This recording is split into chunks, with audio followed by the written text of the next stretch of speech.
Ndeba ekene na biko na amakwa m na ama na ya fugo video Mathias Ezeaku no break na silence. In his words, also no Evangelist Ebuka be ihe melia arrest. Yana nwa bia bụ accusation. Such kunu na end video ihe ọgbakọ ha mee tata na Abuja. Bosi nke tata coach ebe ọ na inaugurate new Omenala Igbo branch nke Abuja ka o mee that statement. Biko mana nchọkwa unu get the video ka ọ dadị na ka asị na osim n'ọnụ pụta maka na onye a na-emele ebele kwesịkwana ka ọ na-emele ebele na-agwakwanụ onwe ya nke bụ eziokwu. Mana before m na-echeta n'okwu njibịa nenenu the video ka unu nụ ihe Mathias okwu n'ọnụ ya na-apụ n'ụbọchị nke tata. Nenenu the video ka unu fụ.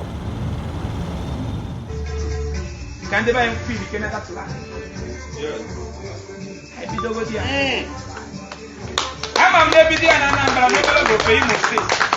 Go pay on bad, very much cost everyone and Ndi Igbo.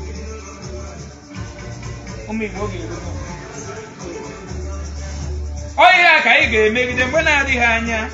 I get one more now one guy. Oh my God, I could go better as you. Yes, our right. Yeah, Jim. And I could it's our right. So onye ọbụla guzorosi ike ihe ka ya akụzi gị n'ụmụaka ike agụrụ nka aka na-akụzi gị ofu ya ihe niile si ime ndị mere m ala esiri Ebuka obi na nwa bịa kpọrọ Attire. Anọ m mbọsị ụka jewe ọgbakọ Ebuka obi agwanụbeghị m okwu for the first time. Ọ mgbe Chiedu nwa dike na-ahịa ahụ eburu ya jee na nke Mbaka were olive oil baa ya wee put the video wee kwuo n'ihe Chiedu nwa dike nwere leukemia na the only solution na ga-aflush ọbara niile dị ya n'alụ chọọ 99% match ọbara bụ ekwu ya n'alụ and na Nigeria enweghị the facility ebe a ga-eje ka ọ dị cheap bụ n'India. Na ọ bụrụ na eme egwu ya na tupu ọnwa na-abụ na ọ ga-abụ onye nwụrụ anwụ. A ka na-agbagharị ka NIA na ndị otu ya ka eme akpọjebe India o mee gịnị ọgbọrọ ọkụrụ ozugbo Ebuka obi wee pụ ya bụ bido wee kpalibe m si ma onye ka mbụ ịgwa spiritual party na mbọ ọzọ mma atara ya na ọ ga-egosi m another side of Christianity. Yes. I pụgoro ya which is a threat. Oh, ihe if not by now ha ga na-agba agbọ na mana ofu ihe maka na uche ka eji aka ndị ha na-emebe a ihe uche m wee mee vidio gosibe ndị ya mmadụ na ngwogoro ọya na be nne ya sọsọ ndị Imo steeti ka gosiri ya na mmadụ na nwụrụgoro nọ n'Imo steeti na-egosi ya gosichezi ya gosi ya ka ụmụ nwaanyị anyị sadagharị ka ọkụkọ na-enye ya ya bụrụ gị ihe mwute ịpụta chief ada gị nwaanyị ebe ọ dara na na-ebido graduate egosiri m onye ọcha oteghị agagọ mfa egosiri m onye ọcha o ihe ndị be anyị na-eme ozugbo m mepere ya the video ebe ụmụ nwaanyị na-adọsị no, she need help. Why is this man watching here? Yes, somebody has said, "Hey, better no, yeah, can now. Come with the engine, dear. Come with the engine, they took. Where's the no, yeah, can I was no, you are being fooled. She need help. Oh, everybody has said yes. Never allow that was in a generation. So, where can I?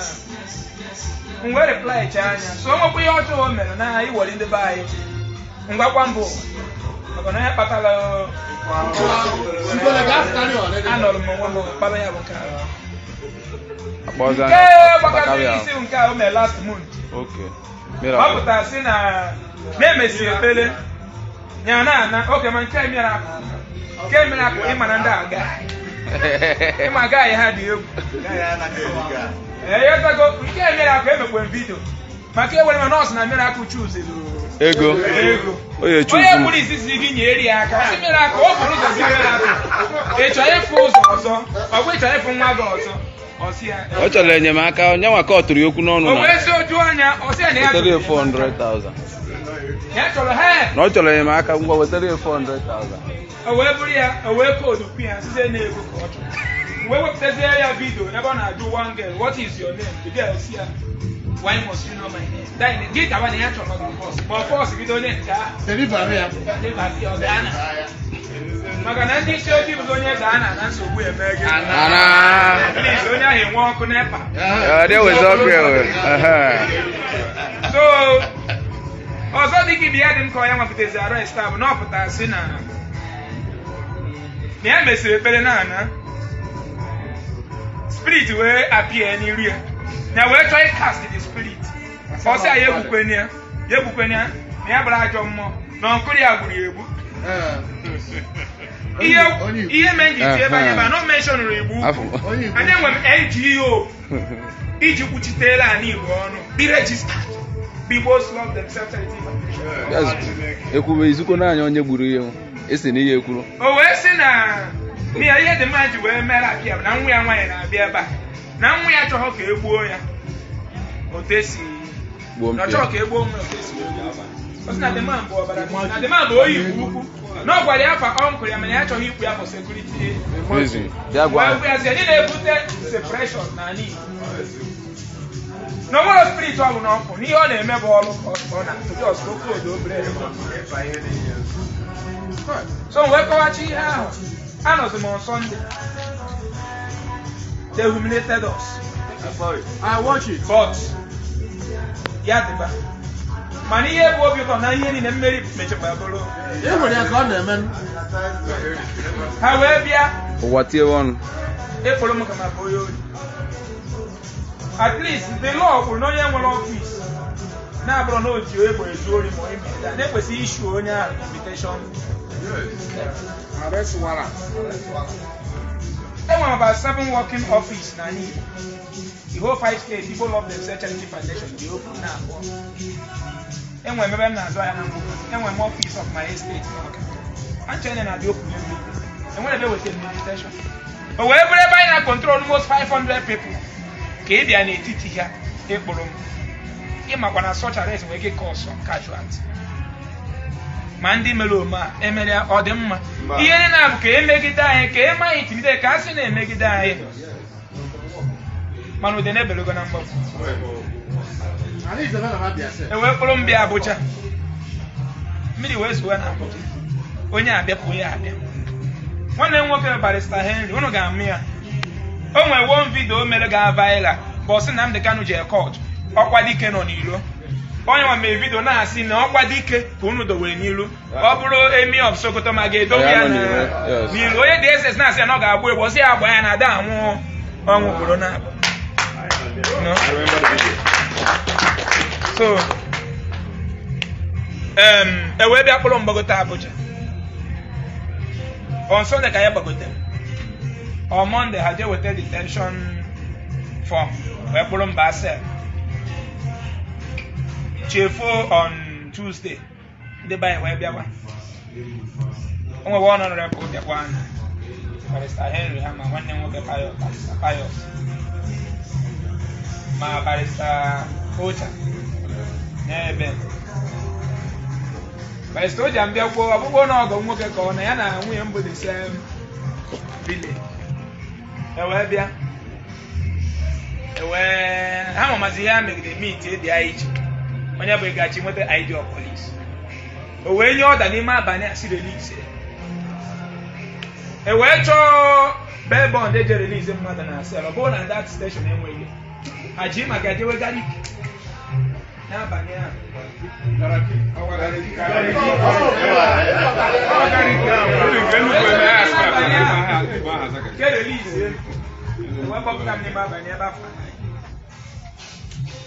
I went side there on Tuesday. Kaifo, Commissioner of Police, Kano from party, not from party. So on Tuesday, I was on mismanagement with the President on me. The honorable Tielaka, a web bellum, where Polum Jewe. I bought then a second floor, sick I tell the Commissioner. So always call on a Patachana food. Also, mine about. ka eje setụrụ ndị na-echi n'ọbụ na eni ide m anyị wee naba a nara ụmụ Ọnịcha bụrụ na ndị otu anyị na-eje ha mechie wee kọ wee jebe ụlọ ọgwụ ụzọ ihe ya kasị m that very day wee jebe ụlọ ọgwụ the same day ana m anwụ drip ebe 12 abalị barista Pius nwanne m nwoke wee kpọọ m sị m na ndị polisi a na-aba mba na ya bịaziri meet anyị bụ na anyị anago na sị na anyị anụ ọzọ na anyị meet with Commissioner of Police here m wee si ya nekwa wee si m no na honorable managing this release of no ya adịzi ndị polisi kama na-enupụrụ ha isi adị mma na ebe m bịara be ejechere ọgwụ na polisi na Nigeria na enwere ọfisi kasị onye ebu si m na ya chọrọ ka m gbagote echi nọkwa ozugbo a book flight were first flight bata next day ewee kpọọ pati ndị a bụ anyị nche niile zuo na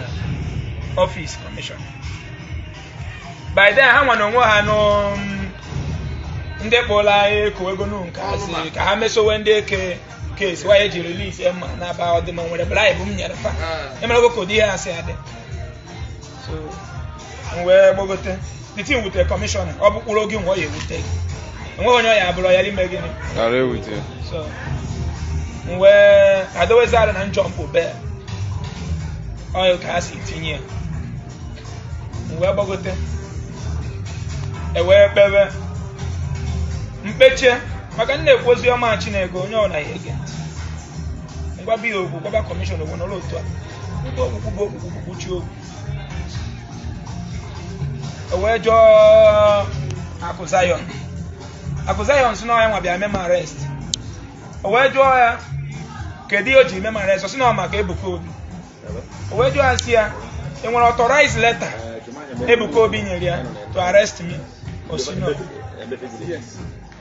o si no sorry o si no o si mba na nwe na-ekwu Barrister Pius ji wee si Barrister Pius ji wee si ya thank you sir o wee jụwa Pius n'okwuchebere ụgwọ na-asị ya thank you sir o si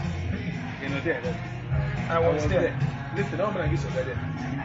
Yeah, the man jụrụ ya awụ iji authority from these people genenti yes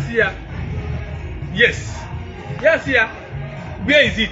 The barrister now take over from him immediately that he will submit it through the IPO.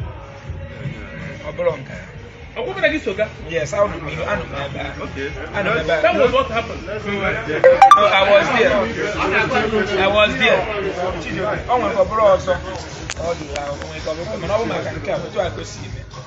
Pius say, because God do the question, Pius say, right on, you are right.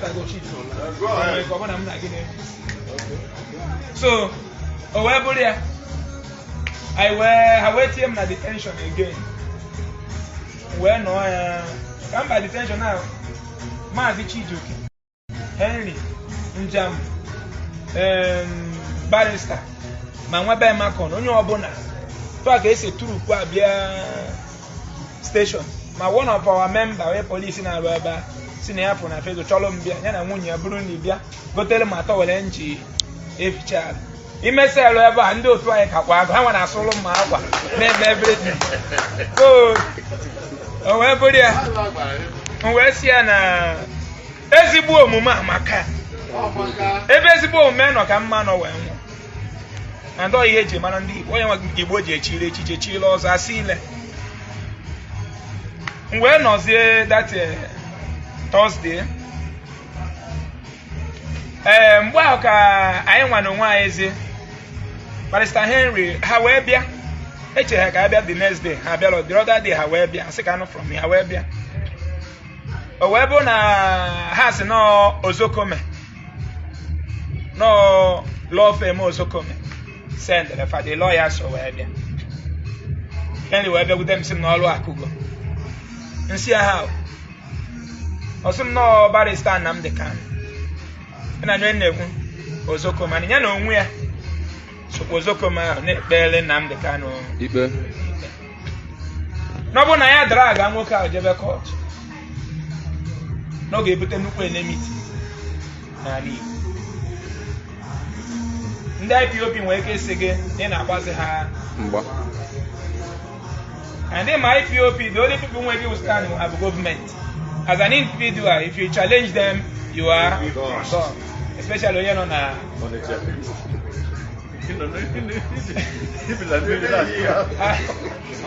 so because case I be a very good case. A very good guinea. Gabo Akuzayon Jeche and Bossoso.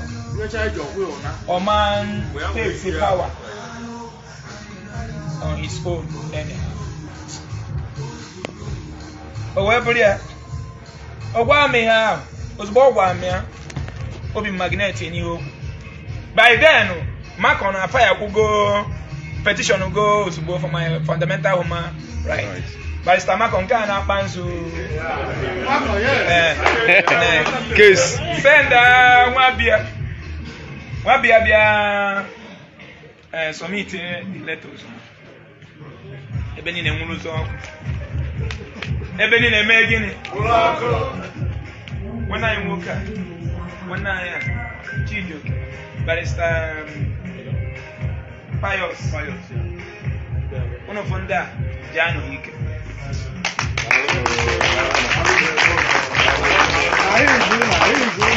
One of four Barrister Macon. Ndi Bia, Jano Hike. You will be Macon. But I say I withdraw. When because no issue. Never know. Mwa be east. Man, I'm just drag we here with Tony and represent it might cause problem. But then they gonna. Well, Simba no Nam de Knonya lawyer Namdeka. I support to withdraw the case. Why the be Chimbia? We need symboli here. Mama Budong. One and when I wear the letter. But I consider the agreement. Hana withdraw the whole criminal charges and you over me and everything. No. Make a point to have your good. Where's the move? Now, when I had that, I'm not going to. Once no also told me, I'm not going to go with them because one of my phone, but see how the cherry bang is agent. The screenshot or that is coming with Ili Ji Tiena profile picture. As Marco so you go me, I just fall in love with him. Waiting and that's why I was up for his honor. I did him for long. Where's here? Oh, guy, none of our great offer. However, Bruce is a simple word. Now, Macon is neat back. I have an Macon a day. I see more boy and a phone half bomb. I'm more than can the way gas no lawyer for say I'm a deal. I have what they hold once I'm forgive you go. I measure don't want. Now, may I withdraw the petition? I believe on the issue. Having no come over here. I see number I'm choke. I have waited. Needs on a haggy did. I waited the letter. And the lawyer and representing Barrister Henry, Ojama, Pius, and another lawyer. Those of the one. Now, man, I had the agua woman, I had that farmer on there, I will not sign it. If I had the about that, the controversial social media, naturally, any lawyer from no controversial social media, that guy's way there. And then he ended signing up. I'm more at Chogoini. With your chair, Mona Macona manje, Ozoka manje were deep. Go finish what don't go on Rundi. However, I went there and sign. Then, what does the Belumo? Uncle agreement had there. Now, Kuzayo now withdraw the whole criminal charges. Ole on me and everything with your chair. Mona Junama sign here. Magachem ni here. I'm not saying, well, we so well. You see, the mother sign. Magambongo chalo. etu oyibo nke m godobere si eweta ọ dị m ka sị na mpụtazi emekwuzi n'okwu ịghọta na-ekwu nsị ya n'ịma ntị emi esi mebe na akwa na kama mma asa na asị charge the matter to court ka ijebezi na ndị court grant am bail anyị kpewezi ikpe ha kpegbuo m face the consequences mkpegbukwe nefa face the consequences wee Barrister Henry wee sị m na ya ma duhie m ụzọ ya na nwanne nwoke Pius ha wee gụwazie ya na-akọwarị m ya n'Igbo gụchazie ya akọwarị m ya n'Igbo before mee gịnị so ekwesịrị idupụta m dadị mana DIG anọghị o metara ahụ ndị na-echekwu ya na-asa ebe so the next door bata mụ na m atinyekwa aka anyị na ebe ahụ esenda lọya sikwa n'ọfịs Ozokoma nọ na kọtụ Ozokoma si ya hapụ kọtụ ahụ jebe ka ọ dị shọ na m esigo na polisi nwoke arapụ kọtụ ọ ọbịa tinye aka eme ihe niile eme ite DIG gwa na ya asị na ya ekpezi ewee tọrapụ m si m n'ala n'ikpe amarọ m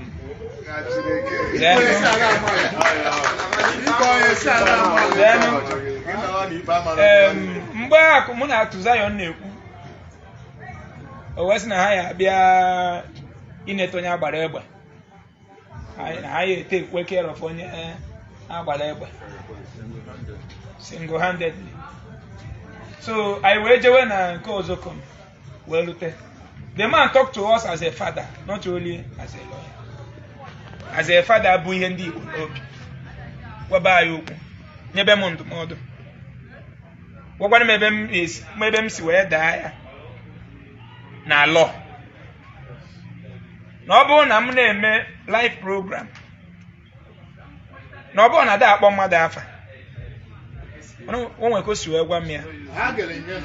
Ọ kọwachala m ya. Yes. Then ọkọwachala m ya wee sị m ma akpọzi n'afa mewezi na picture mmadụ tag ya wee kwuo okwu without taking permission from the person. So which ma ndị na-ekiri ya na Facebook ndị na-eso anyị ọ bụ ọsọ mụ ka enyere ndụmọdụ a enyere every one of us. So mgbe o kpuchiere okwu m nwa mbido kpuokwa my own. We are not Ebuka obi bụ ụzọ mee gịnị kpọọ ma kọwachara eziokwu niile kosi the man wee nyebe anyị ndụmọdụ kwuchie okwu o ji m aka otu a anyị chakwa ọtọ o jide m aka otu a so ọ sị ka anyị sekpụrụ ala kpere o wee bute okwu Nnamdi Kanu thank you Zeus wee gwe ya maka Nnamdi Kanu o wee sị na Nnamdi Kanu ya pụta na 10th of this December wee sị ka anyị sekpụrụ ala kpekpori ya kpere Nnamdi Kanu ekpere so ọsị m sekpụrụ ala ngwe na mmadụ esekpụ ala ọ dọlụ m ụta dịka okenye nọrụzi ụta ikpere m emetụ ha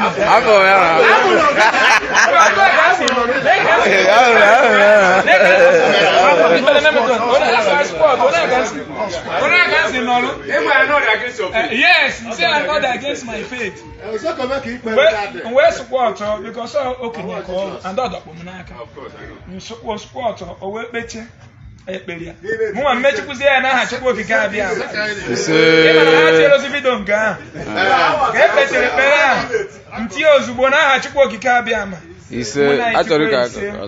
so anyị jikwa opportunity a kenere ndị niile bịanụ nwanne anyị nwoke a Chijioke n'ebe a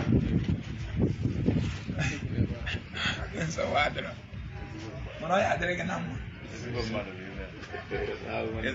enwere saịdị m ma ekwuziga aka maka m bịara ikwu nke ọzọ maka ihe mere nke Ozokoma ekwesịghị ikwu ya ọ bụrụ ha na-ezo ezo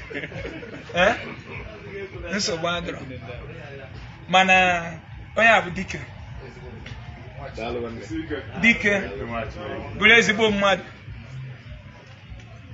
ekene m every one of you that the F bịa Father F ọ bịa ndị bịara ka nkụ ndị mmadụ bịagatara ndị a na-ajụ m boy you be governor more than governor get governor so nwanne anyị nwoke bụ Zeus bịa gwara gbaa vidio na-eposti mana nka ya adreesị kwu ya ọ chọrọ ibi ụdị ahịa ahụ ọ bịakwute m na ọ bịara ịfụ m na-asị Akụzayon bụ gị na moto ọ bụrụgo gbagoro bụrụgo gbada ịchọta m ka ịchọtara Akụzayon ịpụta mee vidio si na Akụzayon Zeus, yes. Yes. Address that guy. Zeus, yes, I'll address it. Zeus, but I made video. Watch too much. Akụzayon na-agba ya lugolum. Akụzayon na-agba ya alụmụ. Onye ọbụla nwere ike ime onye ọbụla arrest. Exactly. Mgbe m na-ebe a petition go Ebuka Obi ka eje butie. And the petition was to be approved. Ka eje bulie ka m na ya nọ na cell a. And then ebutie ozugbo, and ewepụ okpu ya court. Then ọ bịa kọwara anyị spirit ndị mere header. No, ozugbo akpọta dati ozoko. M si ndị lawyer ma ha mee gịnị? Si withdraw all those keys. Kabai yari mewe mkpote eke. Now, I was still addressing why major address Zeus bụ na ndị nne na-achọta mbụ ndị ha bịa na sel jụọ ese mpụta unu bịa mpụta nwa ihe ndị a chọrọ ịgwa m ha gwa m ife anyị ịbịa barista ịbịa njam ịbịa so onye agbara egbe nọ n'ụlọ ọgwụ n'Ọnịcha Zeus ejeghị vidio onye ahụ ghost post listen o wee bịa soro ha bịa maka ịma na ihe a na-abịa akapị igbo Ezeaku ka Ezeaku sekpuru anya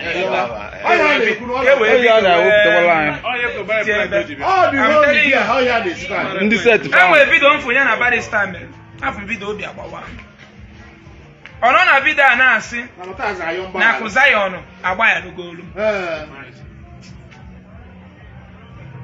from after this young man to go na the case rap court rap everything enwe pattern ha ji abịa mana before what you nwe ko delay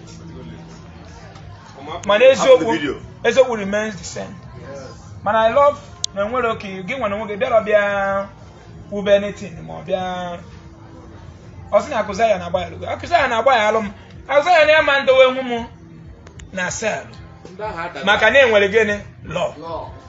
So after 24 hours, law will now have the right to fight for my fundamental human rights. Right. Then they will now take the case to court. Court are granting bail. Because nebulu mmadụ enwetaghị egbe na be m. So onye ọbụla na-ebe ahụ nwere right inwere Akụzayon mee gịnị? Tiekwe na cell. Nye nwa na onwe ya emekwa gịnị? Fight for his fundamental human rights. So it's not forgive because that statement. Onye ọbụla nwere ike ime mmadụ arrest. So ya nwee sị na a forgive go m. Ọ dịghọ mma. Enwere vidio nke ọ chọburu ime mgbe ọ na-aba mba. Second video mere. Ọ na-aba mba na iro anọ m n'ime. Ọ bụ na lawyer m nke Ọnịcha chọrọ ime vidio lawyer m nke Ọnịcha si ya nkwana mee vidio ebe. Ha abawa mba. M wee pụta. Nsi ka na-emekwo nsi abịa ma ya vidio. Nke a m na-asị na ihe niile bụ eziokwu ife onye bụzi eyusi. Ife a. So aka na-ekwu a aka ọtọ m bụ yes.